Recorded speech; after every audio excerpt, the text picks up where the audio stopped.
next time you pray and say, Lord, lift me, make sure you understand what you are saying. Lord, lift me means I want to see the dimension of Jesus that made for his exaltation. And that dimension is not the king on a throne. Ladies and gentlemen, that dimension is that you must become a lamb. And many times that lamb will bleed as though it had been slain, except that it will not die. Job said, though he slay me. You don't like what I'm teaching? Oh dear. Unfortunately, I am showing you the way of authentic apostolic power. I can tell you stories in my own life. Ladies and gentlemen, if it is the God of the Bible you are walking with, you'll get to a point in your life. There is nobody that has exactly the same thing he had in his hand when he started walking with God and got power. Your hands must be empty in the journey for power to rest. God will strip you of everything. Everything. You don't hear these messages again, unfortunately.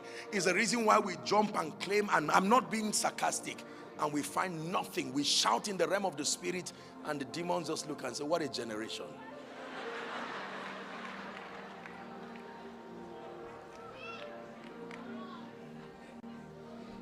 You want to speak and that your words carry power.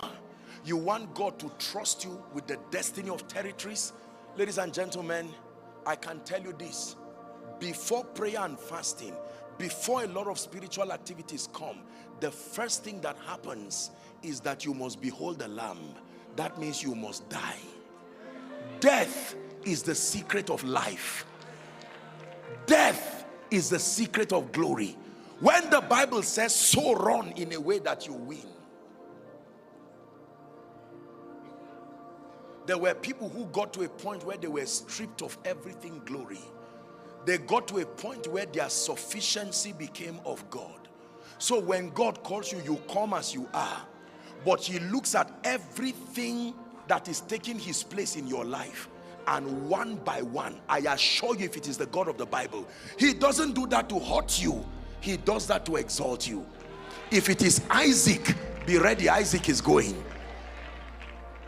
If it is your intellect, the day your first class, with all due respect, fails to give you a job, that day, even before the worship starts, you'll be on your knees in church. You are becoming a lamb. Because when you stepped out with confidence, believing that on the strength of this, and there's nothing wrong with that. But ladies and gentlemen, the economy of heaven demands brokenness and death to carry power.